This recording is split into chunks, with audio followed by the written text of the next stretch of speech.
Saudações, guerreiros alquimistas na vida. Sejam bem-vindos ao canal Tempo Negativo 25567. Hoje é o meu dia solar 22528. E assim, para o cumprimento da jornada do peregrino, são faltantes 3039 dias solares.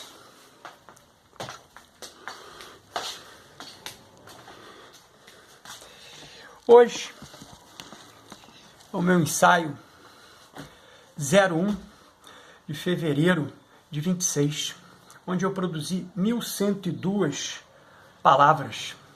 Neste ensaio do meu processo de individuação, na função de estudioso da arte da filosofia psicoastrológica, passamos a fragmentá-lo em dois movimentos. Uma discussão filosófica psíquica e uma leitura ritualística gnóstica, psicoastrológica. Essa baseada nos paradigmas de Coven e Sivananda. O que fazemos repetidamente somos. Portanto, a excelência não é um ato, mas um hábito. Desta forma, vou transitar por um fragmento do livro de Dani Rudyard. Estou relendo, né? Depois de 7 anos e fazendo novas anotações, fazendo novas discussões, algo que eu não percebi naquele ciclo anterior, estou conseguindo amalgamar agora. Está sendo muito produtivo essa nova leitura. Astrologia da personalidade. Para em seguida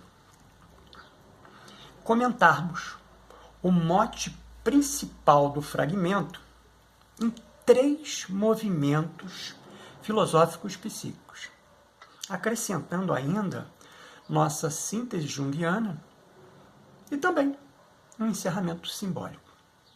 Eis o fragmento. Significado dos eixos horizontal e vertical da carta de nascimento.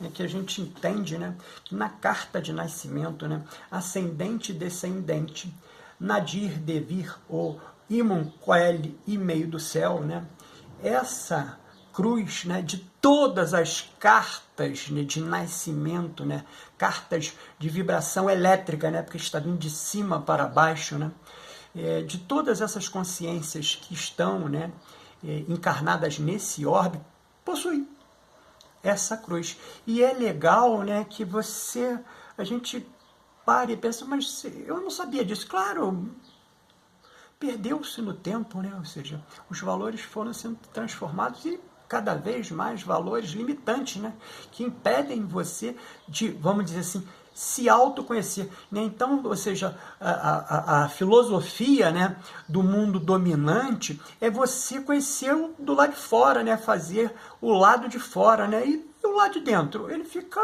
inacabado, né? Então poucas consciências, né, foram aquelas, né, que fizeram o lado de dentro, né, e se tornaram avatares, né, por fazer o lado de dentro. E seria, né, por assim dizer, o mote principal de todas as consciências, é fazer o lado de dentro, não fazer o lado de fora. Mas, em suma, isso é uma outra discussão para um outro momento. Especificamente, hoje aqui, né, a gente vai se debruçar sobre esse fragmento. O horizonte é a linha de percepção, pois diferencia os 2 tipos mais fundamentais de consciência. Função de sensação, acima, e função de intuição, abaixo. De quem essa vamos dizer assim, dicotomização? Claro, né? Carl Gustav Jung. Aonde? Nos tipos psicológicos. Escrito aqui pelo Rudyard, tá? Isso é só uma transcrição literal, né, desse fragmento, né, do Rudyard. Acima do horizonte está tudo que pode ser percebido pelos 5 sentidos. Função de sensação. É a consciência do não self. Consciência de outros. Consciência de causas externas. Envolve sempre uma relação entre objeto e sujeito. Abaixo do horizonte é o domínio da função de intuição, que é a faculdade de consciência, que percebemos fatos internos, onde começamos a fazer escolhas a favor ou contra, de forma espontânea e instintiva. Surge assim um novo modo de operação, que é a escolha através de um juízo de valor, que Jung chamou de função de sentimento. Ou seja, o que era abstrato, como consciência intuitiva, se torna concreto como consciência sentimental. Da mesma forma, surge um novo processo de julgamento, através da função de sensação, que de igual forma Jung chamou de função de pensamento. Ou seja, o que era vago, fugitio, impermanente como função de sensação, torna-se estável e relativamente permanente como função de pensamento. Vou fazer só uma breve mudança aqui, né? Eu tenho exatamente ela aqui, ó. Olha lá. Pensamento e sensação superior, sentimento e intuição inferior, né? E com 3 símbolos, ó. A cruz, o self e a mandala de transformação, né? Que legal. Muito legal. Voltando. A consciência horizontal se evidencia nos pontos verticais como experiência concreta, onde experimentar não é meramente receber uma impressão ou ter consciência de algo. É sair fora de si para ir dentro da coisa, ou do self, e estabelecer o seu significado através da função de sentimento, se sua base é subjetiva, ou através da função de pensamento, se sua base é objetiva. O eixo horizontal, referindo-se à consciência, é, para usar o termo de Jung, o eixo irracional, enquanto o eixo vertical se relaciona com operações racionais do self. Finalizei o fragmento do Rudyard.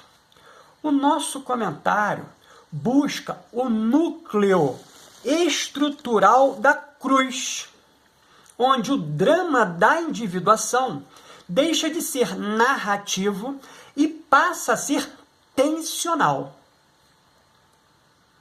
Vamos tratar cada eixo como uma polaridade viva, não como oposição a ser resolvida, mas como campo permanente de consciência. Os 2 eixos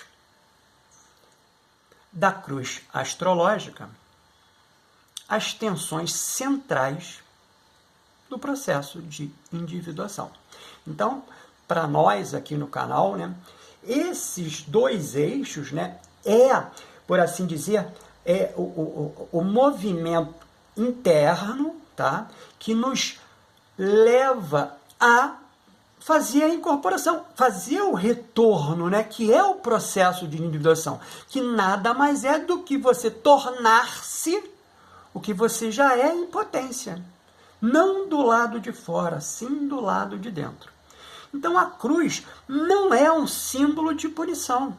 Ela é um instrumento de sustentação da totalidade.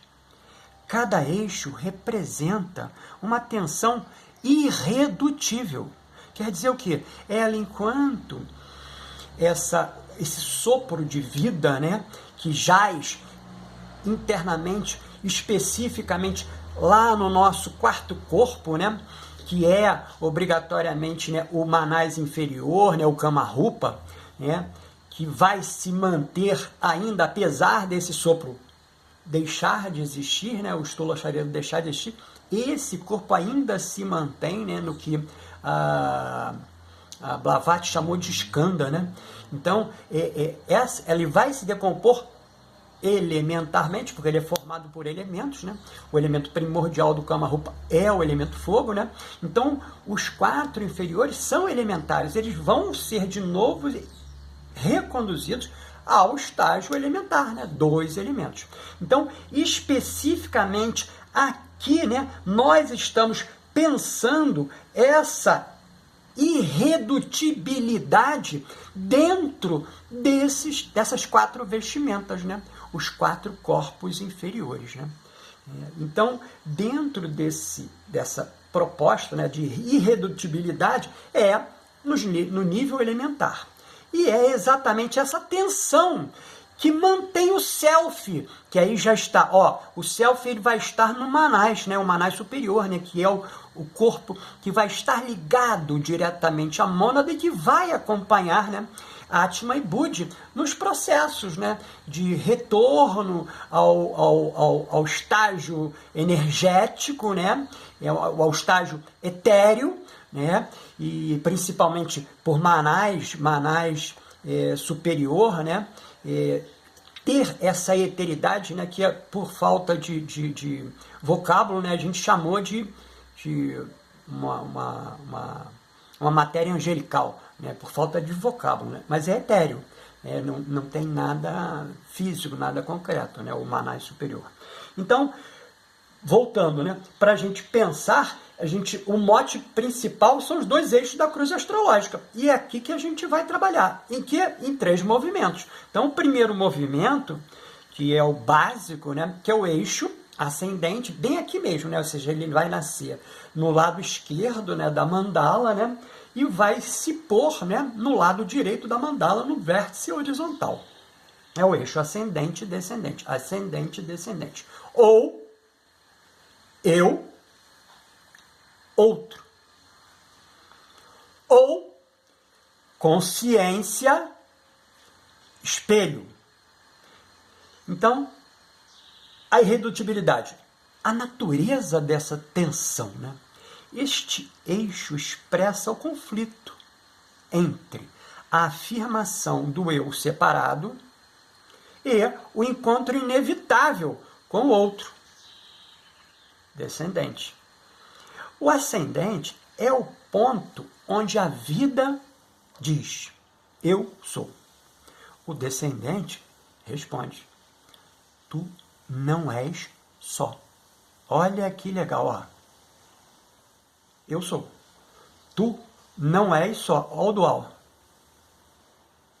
E o trânsito é feito aqui. Onde há o equilíbrio? O equilíbrio é o ponto central, pô.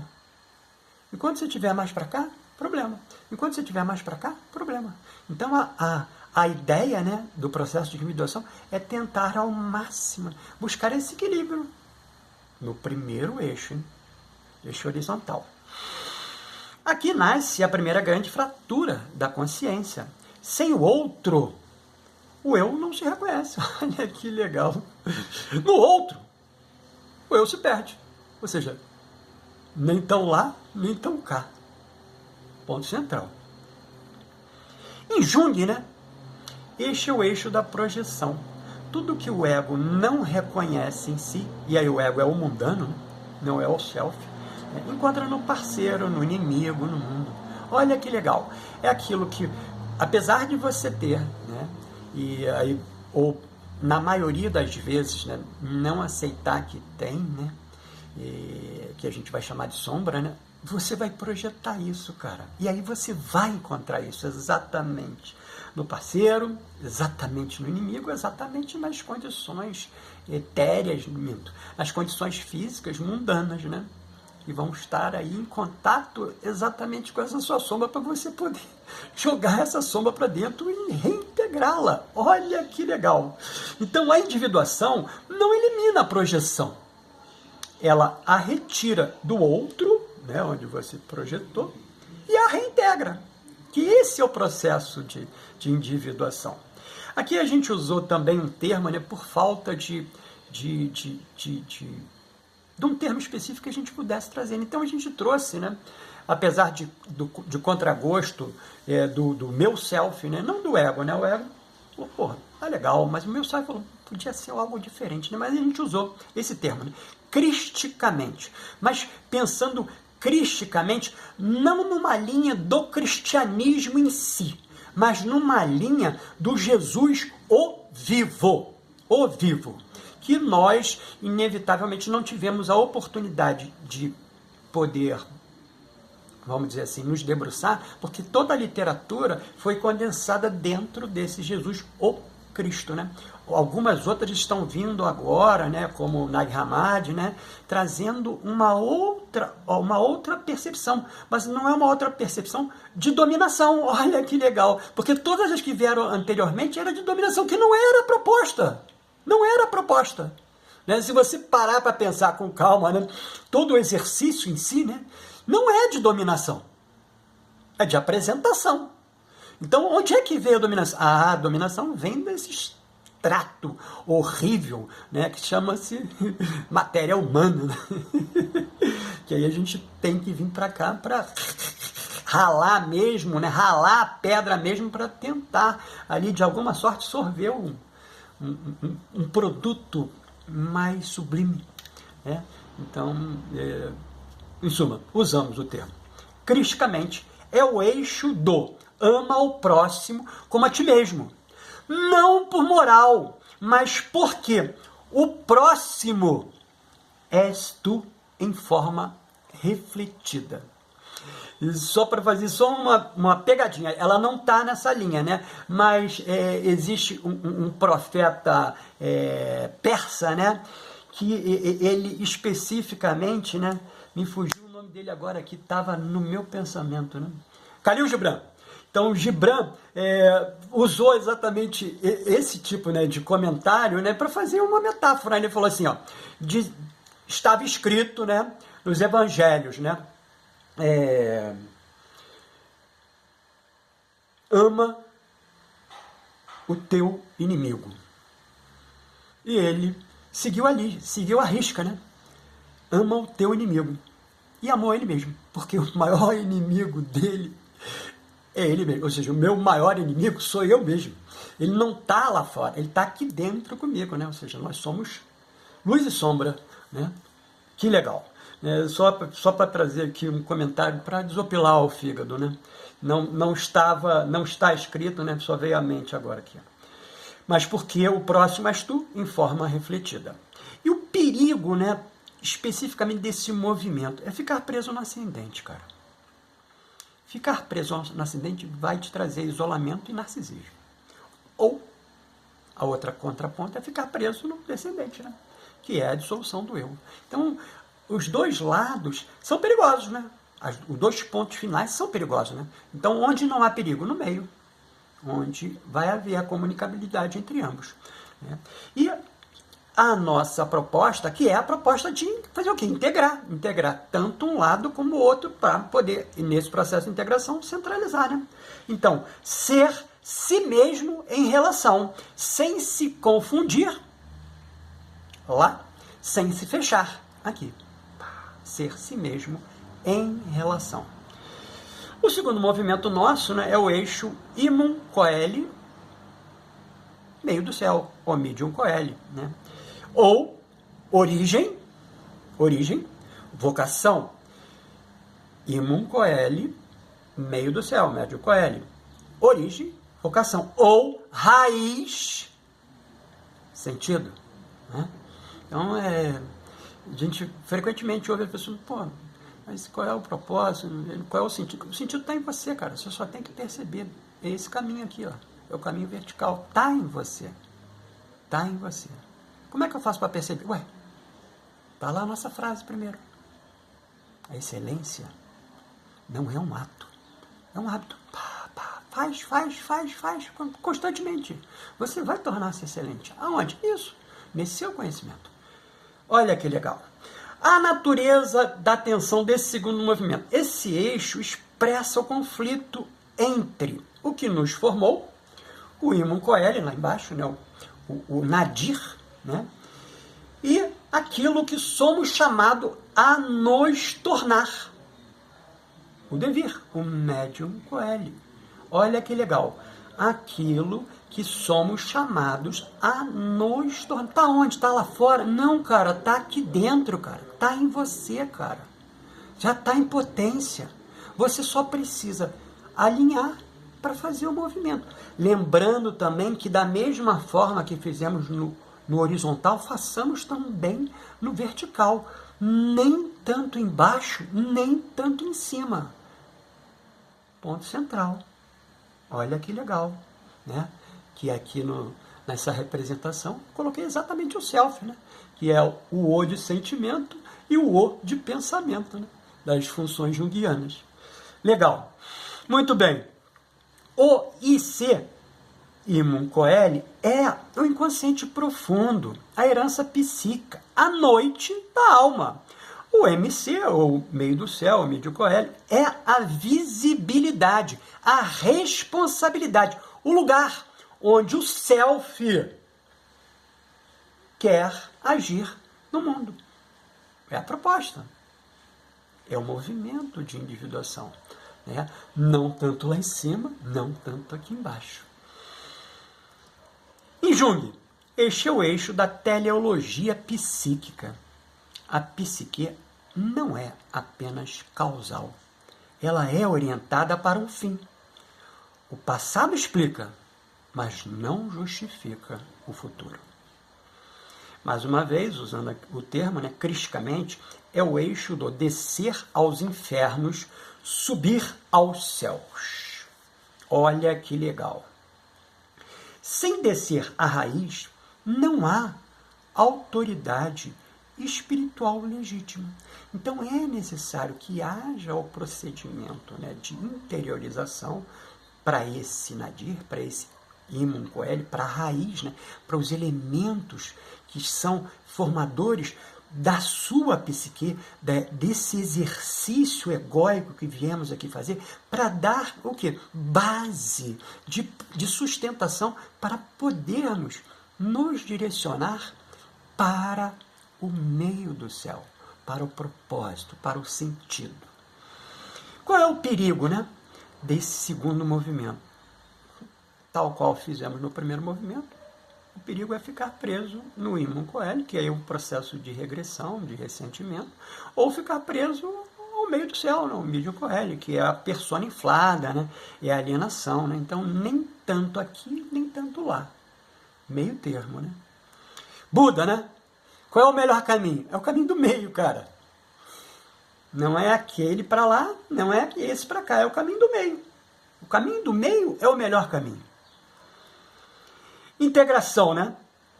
Que a gente pensa nesse movimento é permitir que a vocação cresça a partir da raiz e não contra ela. Isso é muito legal. E a maioria de nós não consegue fazer porque a gente olha para fora.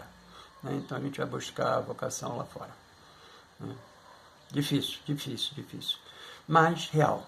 E o terceiro movimento, né? Que a gente traz para essa discussão, né? Desse mote, né? Do eixo, né?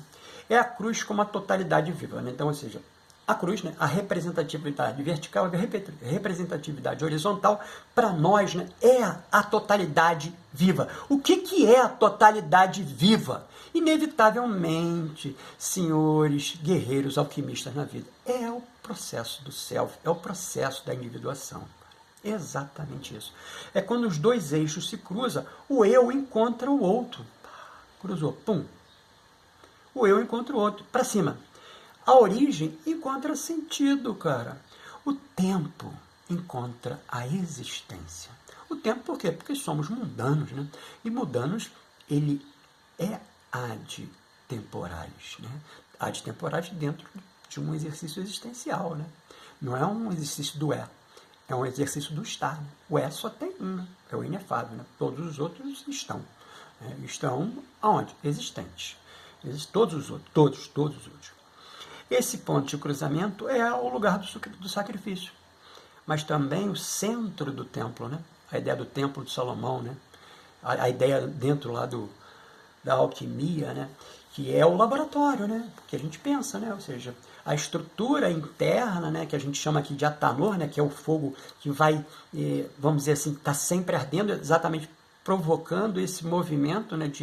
não de transformação, né, mas de liquefação, né, para que todos esses elementos possam, né, se coadunar e fazer exatamente o que somos em potência, né? Então, a estrutura em si, né, a gente chama aqui carinhosamente de laboratório, né, que é onde a gente está experimentando de algumas sortes, ou não, né, o exercício, né, o caminho. Então, esse ponto de cruzamento é o lugar do sacrifício, mas também o centro do templo, né, que seria o centro do templo de Salomão.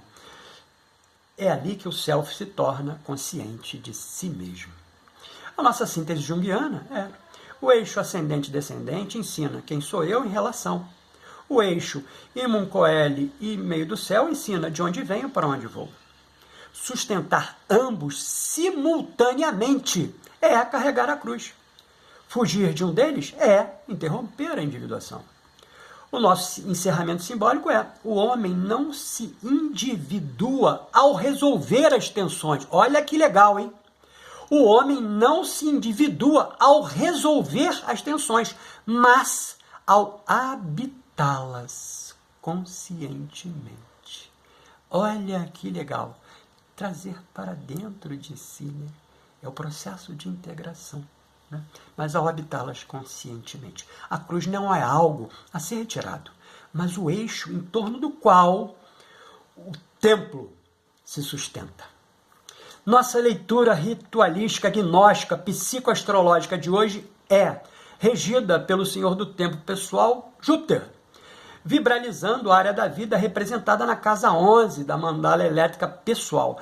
Em ambos os casos, né? Tanto o Senhor do Tempo pessoal como a casa em que ele habita, né, faz parte da mandala elétrica deste peregrino que vos fala. Então, hoje, especificamente, meu Senhor do Tempo é Júpiter, vibralizando a casa 11 da minha mandala elétrica e magnetizado pela essência do número quântico 4. Qual o número quântico 4? Esse exatamente para toda a coletividade das consciências que aqui habitam, né? Ou seja, o 01 de fevereiro de 2026. Qual é o número quântico desta data, deste tempo? É o número quântico 4, com a irradiação da lua cheia azul, energizando o chakra laríngeo, o Vishuddha, ponto de ligação do corpo mental superior, causal, abstrato, o Manás, que falamos anteriormente, né? Então, ficou interessado nessa verbalização do meu processo de individuação? Então adquire nossa mais recente produção, o plano prático de autoconhecimento do processo de individuação num viés junguiano, é claro, né? Para em contextos disponível, né? Esse plano prático disponível aqui no WhatsApp, informado neste vídeo. Aproveita e escreve. Escreve aqui nos comentários sua opinião dessa minha verbalização, desse meu ensaio 01 de fevereiro de 26. Mas não esquecem de anexar o WhatsApp, hein? Que também estamos disponibilizando em PDF, pelo valor simbólico de R$ 11,18, o método terapêutico para a psique. Aquele ali, ó, o frontispício dele está ali. Para, em contexto terapêutico, acompanhar e auxiliar outros guerreiros alquimistas na vida a lidar com emoções difíceis, traumas e outros desafios emocionais. E vamos juntos buscar o nosso equilíbrio. Lembrando em tempo que você pode obter os fatores vibracionais do seu próprio ritual gnóstico psicoastrológico dentro do sistema de consultas online, ofertados aqui na descrição desse vídeo. Você me vê no próximo vídeo.